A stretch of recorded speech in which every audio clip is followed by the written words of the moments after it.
and he is a Bronx-born and Harlem-reared from the age of 2. He is a child of the 60s, a teen of the 80s, and a learning adult of the 90s, now and beyond. Bernard says his upbringing steered his thinking, and his thinking steered his upbringing. My poetic nature comes from a form of nurture, as I was an avid reader of books from my household shelves. A church gospel song singer and rap aficionado, art for me was my household, was appreciated and encouraged, and I look for ways to be creative. For that, I thank my parents for allowing me to think and write in tune with the colors of a fluorescent rainbow. I believe poetry is a gift of humanity, the soul of our nature, and the language of the arts. From the mind to the pen, prepared poetry lives on, and PPA proudly introduces and welcomes.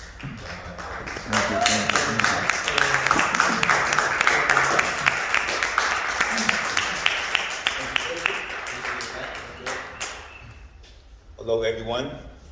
Thank everybody for coming out. I'd like to thank Judy. She is my poetry fairy godmother. We have fairy godmothers who wave a magic wand. She waved her magic hair, and now I'm here. Thank you for everything.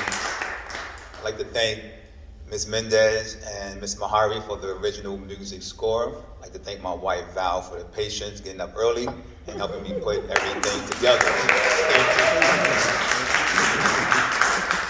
You all know behind a great man is a great woman? Okay, so yes, that's true.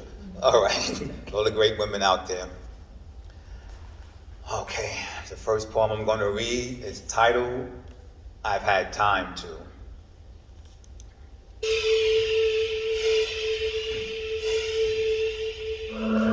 I've had time to watch Madam C.J. Walker work magic to black women's hair, living in the true hustler's spirit and become America's first woman self-made millionaire. I've had time to watch Sugar Ray Leonard look like a young Muhammad Ali, watching Mike Tyson hit like George Foreman, making fighters pray on their knees. I've had time to listen to Minnie Riperton take me back down memory lane, singing notes that last forever, like a star on a Hollywood walk of fame.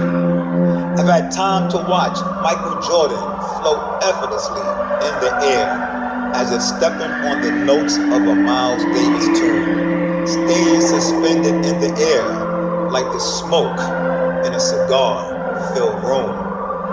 I've had time to watch Carl Lewis take off like the Road Runner in a Saturday morning cartoon, running at the speed of light. Could have sworn I seen him standing on the moon. I've had time to listen to Stephanie Mills sing her song Home, always feeling like she's singing to me first. I think God was listening to her sing while he was creating the heavens and earth. I've had time to watch Paul Robeson sing. I've had time to watch Jackie Robinson swing. I've had time to watch Dorothy Dandridge move and watch Lena Horne do her thing. I've had time to listen to Melly Mel lyrically paint the ghetto of every USA. I've had time to get ready to listen to politicians speak, knowing I wouldn't believe a word they had to say. I've had time to listen to my own thoughts, as if speaking to me in an Ozzie Davis voice, letting me know there is always a fork in the road, reminding me to pause and to make the best choice.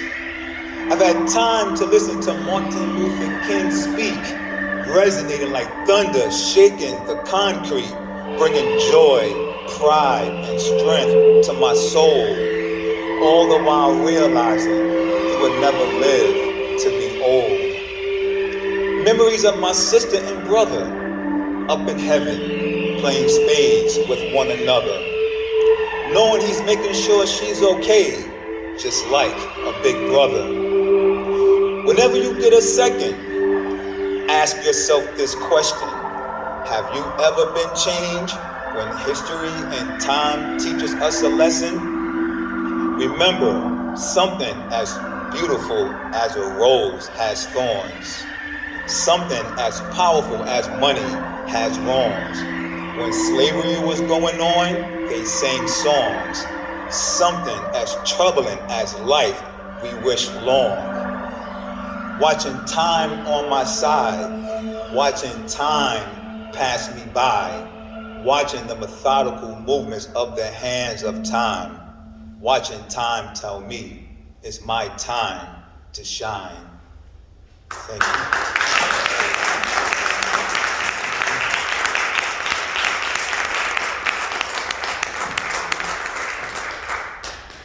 I'm going to speak on a few poems on the nature of humanity, the nature of nature just being nature in itself.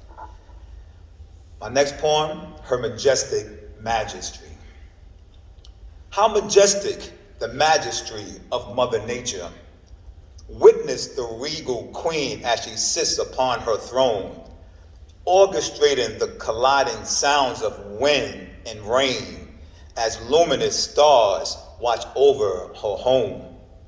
Marvel as she manages to keep the sun and the moon apart, even though both are near and dear to her heart, instructing one to brighten the day, the other to illuminate the dark. Witness as she navigates the way the leaves fall, the direction the snow drifts, the height the tree grows, the pace the waterfall drips, the erosions that allow valleys to run deep, how high the mountains peak, the hue the sky glows, the language volcanoes speak. Watch as the rivers continuously exercise, as they never tire and never stop running, racing towards their finish line, awaiting oceans and seas know they're steadily coming. Be amazed as animals work together. Prey and predators understand their relations, both overstanding the roles they play in nature, their contractual agreement going back generations. Animals of her kingdom, given the earth to freely roam, never worrying about them staying out too late, as they always make their way back to their homes. Stare at the sky and wait for a meteor to speed by as it reaches its destination in the blink of an eye. Peer beneath the waters, watch as she flawlessly guides the denizens of the deep. Congested traffic flowing seamlessly, no confusion or road rage, and no horns necessary to beep. Listen closely as her story is told. Gather around the campfire and catch a break from the cold. Feel the heat of her flame and gaze at her radiant glow. She has essential words to live by that will never grow old. Feel fortunate as she agrees to run the earth financially free, spreading wealth to all her inhabitants, her investment in us all with no hidden fees. Her Majestic Majesty.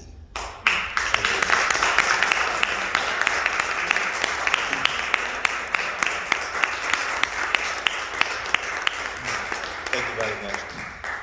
The title of my next poem, Humanity. The nature of our humanity dictating how humanely we treat nature. Nature dictating human existence. Mankind speeding towards human extinction. Was it God's plan to leave earth in man's hand, knowing at the end of it all, it will all return to sand? The blessings Mother Earth bestows upon us all, giving us beautiful seasons of winter, summer, spring, and fall. Free air to breathe, cleansed freely by trees. Definitely got me thinking, this is too good to believe. Metaphorically speaking, is your glass of life half full or half empty?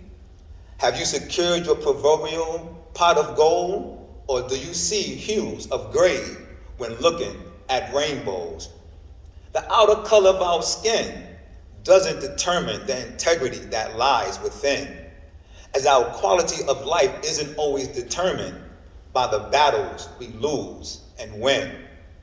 I want to go back in time and speak with Martin Luther King and learn more of what inspired him to brazenly have a dream, experience his physical, spiritual, and emotional pain, still praying his life wasn't given in vain.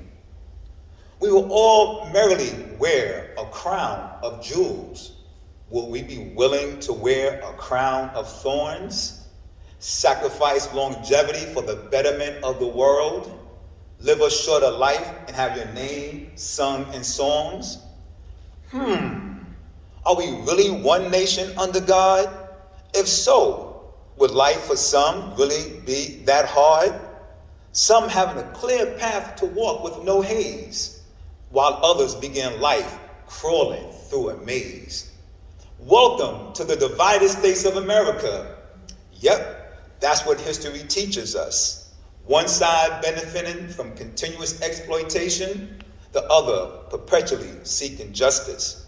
I'm watching our nation's healthcare put people's health in desperate despair, hiding truth in plain sight as pharmaceuticals become the giver of life. Corporate companies changing their names as they try to avoid lawsuits and public shame.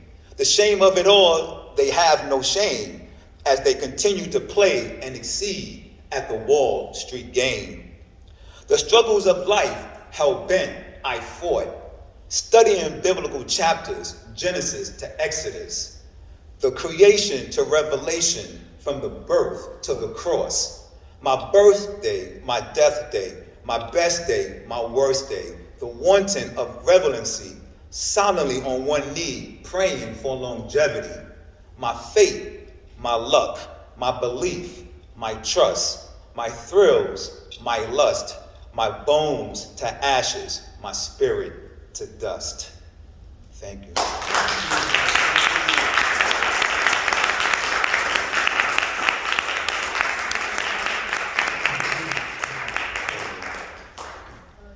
These next two poems, I can't claim the writing all by myself, as this is a collaboration with myself and Ms. Judy Turek. So I want everybody to give it up for Judy Turek.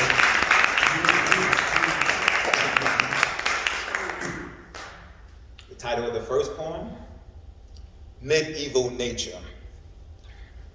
Last night, the moon howled back at the walls like a falsetto echo. Their ears twitched as they waited in lined military silence. Hangry growled from their empty bellies. Soldierly they waited for the signal of the moon. Tide turning, the leader returning with food. The aroma of the kill suddenly changes their mood. They break ranks and charge at the meager meal. The moon angrily howls the dining pecking order. But growing pups disrupt the rules, ignore warnings. As they flex their chest and stand shoulder to shoulder, thunder drowns their growls, stills their need to fight. Primal urges controlled by a powerful, majestic force. Moonbeams soothe feral eyes and voracious appetites. Ferocious beasts hypnotize into docility. Peaceful accord unites them in flesh and fur. Thank you.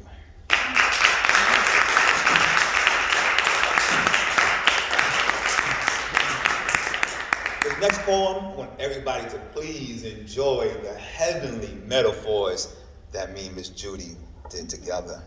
This next poem, Dancing with the Stars. Tonight, I'm going to dress up with so much glitter, the stars will be jealous. Rhinestones for buttons and sequins everywhere. I have a date with the moon. till the sun comes out.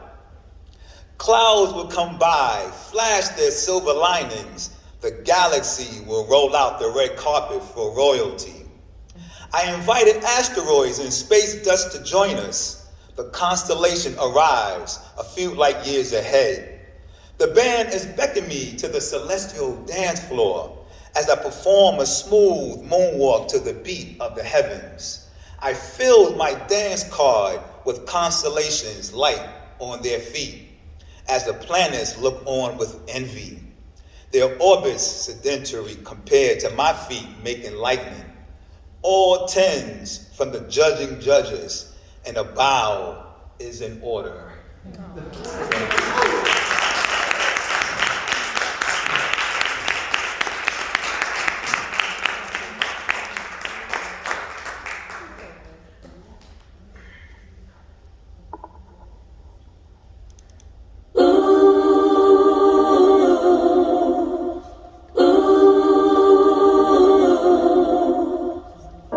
Lives of contrasting education.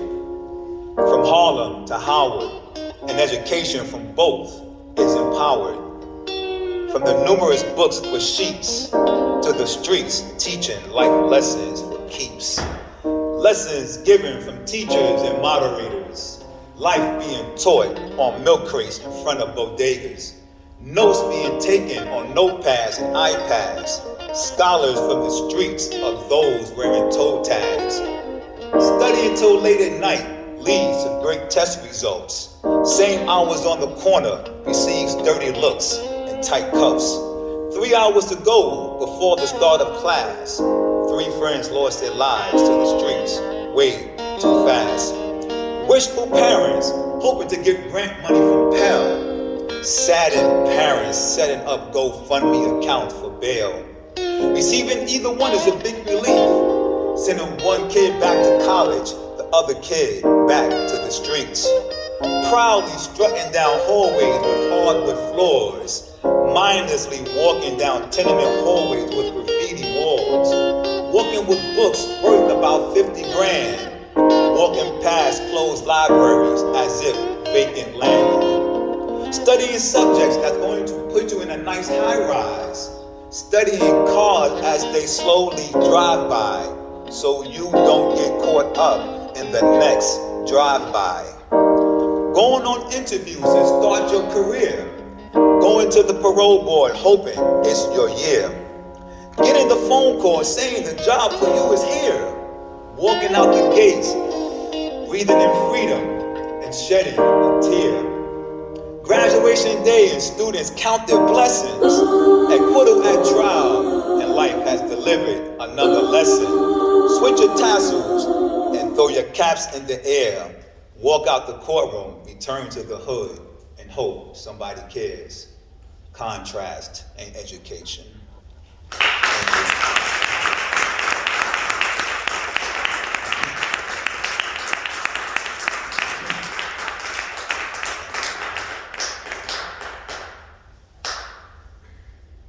Sorry.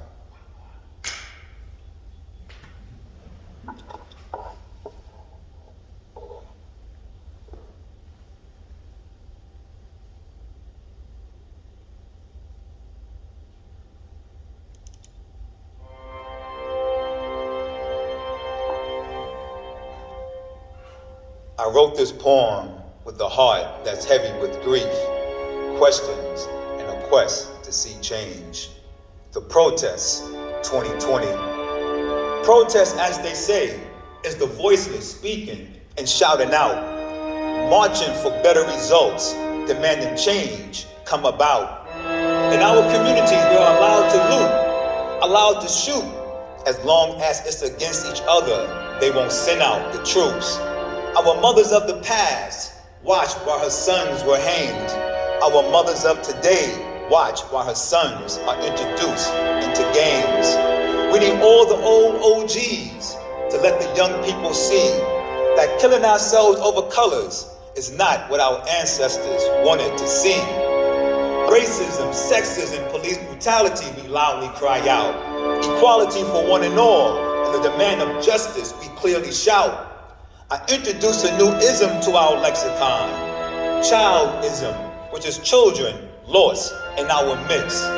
Men having children, but acting as if they don't even exist. Our kids have a right to protest and against fathers who don't seem to care. They have a right to be angry and raise their fists in the air. Freedom, justice, and equality usually starts at home, not in the streets where some kids are forced to roam. Broke or rich, our kids deserve the gift of our history being passed down, so they understand our history makes us rich. Each one, teach one, each one, help one. My daughters are your daughters, your sons are my sons. True unity will start when communities realize, even though the street lights are on, we're still in the dark. Our communities were always allowed to be burned to the ground, while everyone screamed fire inside the White House. They never heard a sound.